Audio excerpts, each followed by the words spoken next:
Assalamualaikum warahmatullahi wabarakatuh. Alhamdulillah wa syukrulillah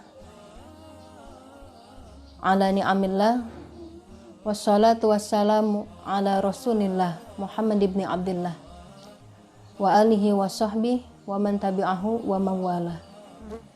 Alhamdulillah, pada hari ini kita bertemu lagi ya, walau melalui sosial media dalam agenda atau rutinitas kita di pesantren, yaitu mengaji. Yang mana mengaji ini adalah upaya kita untuk mencari keridhaan Allah.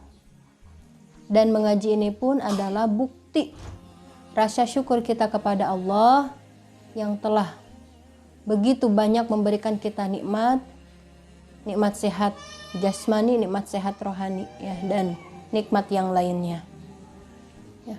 Untuk itu kita buktikan kepada Allah rasa bersyukur kita kepada Allah, yaitu memanfaatkan waktu yang telah Allah berikan dengan hal-hal yang bermanfaat. Jadi anak-anak di rumah sebenarnya bukan di rumah ajar bahan aja, tapi di rumah aja melakukan hal-hal yang bermanfaat, yang baik, yang positif ya.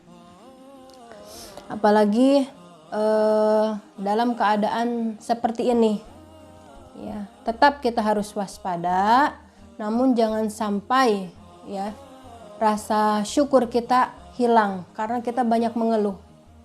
Nah, kalau dulu mungkin kemarin-kemarin silaturahmi mudah, sekarang harus dibatasi. Nah, tetap kita harus bersyukur kepada Allah, masih diberikan oleh Allah umur yang panjang, masih diberikan sehat, masih diberikan waktu ya untuk diisi hal-hal yang bermanfaat.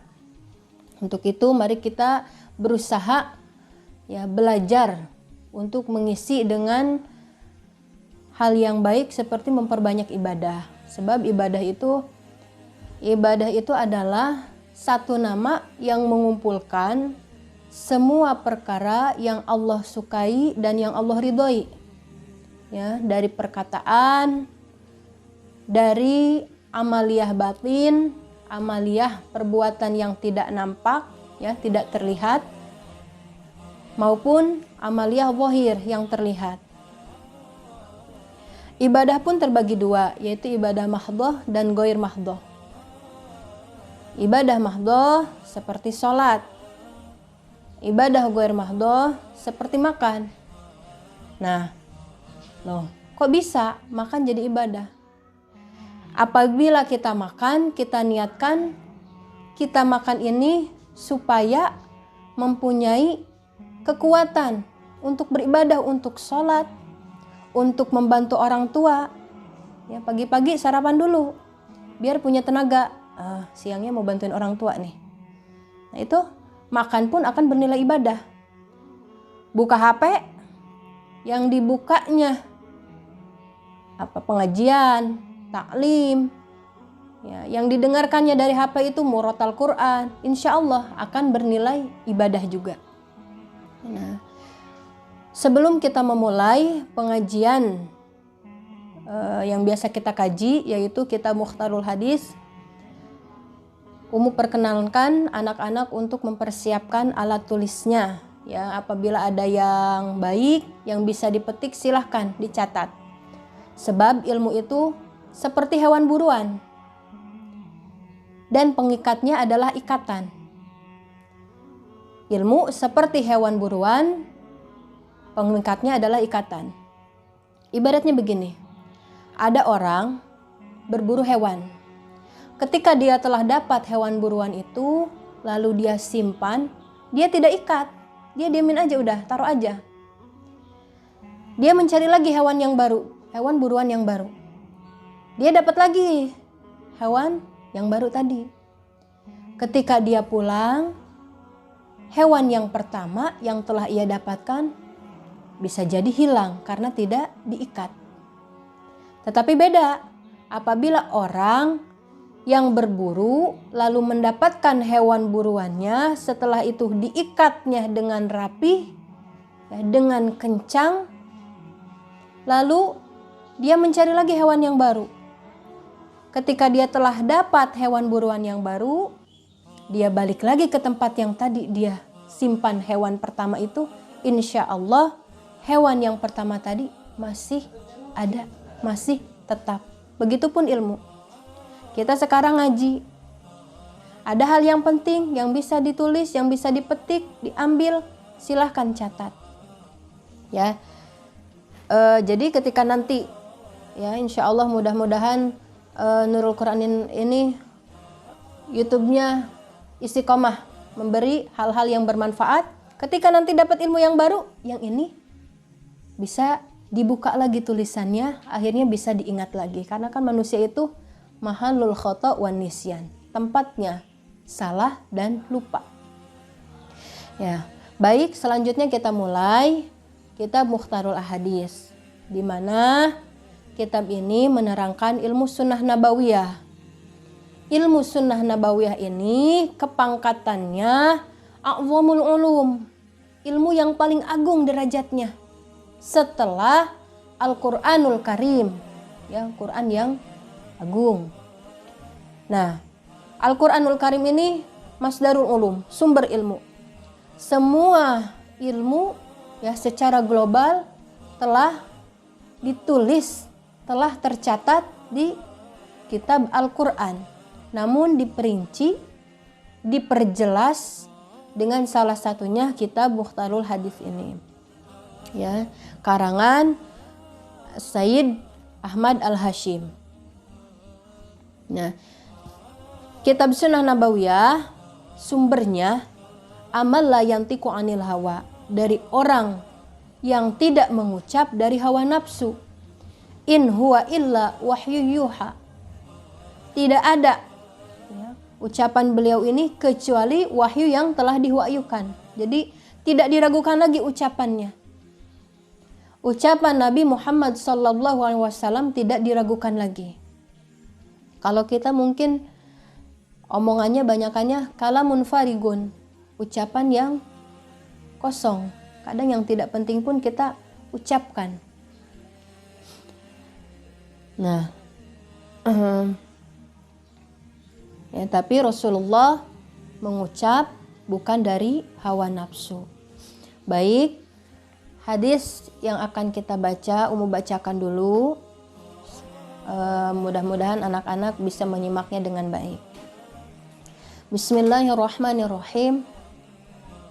Tabassumuka fi wajhi akhika laka shadaqah wa amruka bil ma'ruf wa nahyuka 'anil munkar shadaqah wa irsyaduka rajula fi ardi dhalal laka shadaqah wa imatatuka al hajar wa syauka wal 'azma 'anil tariq laka shadaqah. Rawahul Bukhari. Tabassumuka, adapun senyummu, fi wajhi akhika, pada wajah saudaramu, laka, bagimu, sodakoh, jadi sedekah. Wa amruka, dan memerintahkannya kamu bil ma'ruf, pada kebaikan. Wa nahyuka, dan melarangnya kamu anil mungkar, dari kemungkaran, sodakoh, jadi sedekah. Wa irsyaduka rajula, dan menunjukkannya kamu kepada seseorang fi ardi dhalal, pada jalan kesesatan, laka, bagimu, sodakoh, sedekah. Wa imatatuka, dan menyingkirkannya kamu al hajar, akan batu. Wa syauka, dan akan duri. Wal azma, dan akan tulang. Anil tariq, dari jalan, laka, bagimu, sodakoh, jadi sedekah. Rawa, telah meriwayatkan pada hadis Al-Bukhari. Siapa Imam Bukhari? Nah, hadis ini menerangkan sedekah.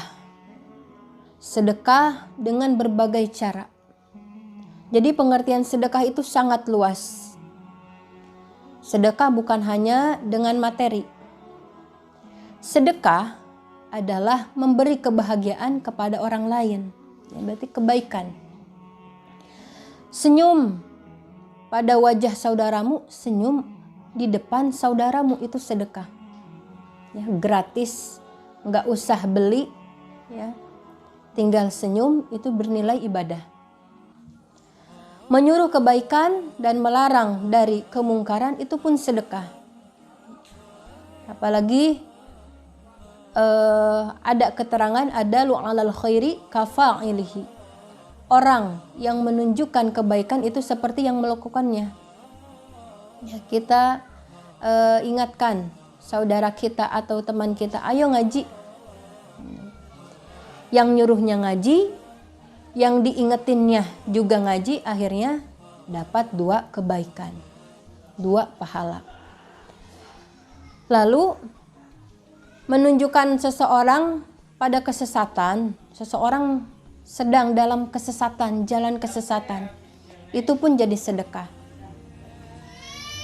Ada orang, misalkan zahirnya ada orang yang mau ke sana, sebenarnya tujuannya mau ke sini, dia nggak tahu jalannya, kita kasih tahu, kita tunjukin, nah itu bernilai sedekah. Dan menyingkirkannya kamu akan batu, duri, dan tulang dari jalan, itu juga sedekah. Jadi kita menyingkirkan gangguan di jalan. Misalnya nih, di jalan ada batu, ya kita lihat, kalau kita diamin, ada orang yang lewat bisa kesandung, akhirnya orang yang kesandung tadi terluka. Kita ambil batu tadi, mencegah supaya nanti ketika ada orang yang lewat tidak sampai kesandung. Itu sedekah. Di rumah, ya, para santri, ada sapu tergeletak jatuh, ambil, rapihkan, bantu orang tuanya. Ini kalau misalkan didiamin, ini ada adiknya jalan kepleset, ambil. Di rumah ada air tumpah, bersihin, ya. Harus apa? Ada kesadaran dari diri sendiri. Telah meriwayatkan kepada hadis Al-Bukhari. Ya, jadi sedekah itu luas artinya. Nah, berkata baik pun itu sedekah. Umu ingat nasihat dari orang tua Umu. Begini, beliau bilang seperti ini. Kamu mengucapkan kata kasar itu sama mengeluarkan tenaga. Kamu mengucapkan ucapan yang baik, hal-hal yang baik, itu sama mengeluarkan tenaga. Dua-duanya sama mengeluarkan tenaga, namun nilainya beda. Ketika kita mengucapkan hal yang buruk, bisa saja bernilai dosa, ya. Tapi ketika kita mengucapkan hal-hal yang baik, insya Allah bernilai pahala. Untuk itu mari kita, ya, Umu juga masih belajar, kita semua berusaha untuk melakukan hal yang terbaik yang bisa kita lakukan di mana saja. Ya, kalau di pesantren, lakukan hal yang terbaik di pesantren dengan mengaji yang rajin. Sekarang lagi di rumah, lakukan hal yang terbaik yang bisa dilakukan di rumah. Ya, saatnya berbakti kepada orang tua, ya, patuh pada orang tua dalam taat kepada Allah, ya. Tapi kalau disuruh maksiat, jangan, la ta'ata fi maksiatillah, tidak ada, ya, kata taat dalam maksiat kepada Allah. Tapi insya Allah, ya, Umu yakin anak-anak di rumah solih solihah, begitupun orang tua, insya Allah, ya, semua orang tua pasti memberikan hal yang baik, ya, mendidik dengan yang baik. Ya, mungkin dalam pertemuan kali ini cukup sampai di sini dulu pengajian kita. Apa-apa hal yang kurang mohon dimaafkan. Mudah-mudahan kita semua selalu ada dalam lindungan Allah, ya, dalam keadaan sehat dan selalu diberikan keberkahan oleh Allah. Wallahul muwafiq ila aqwamit thoriq. Wassalamualaikum warahmatullahi wabarakatuh.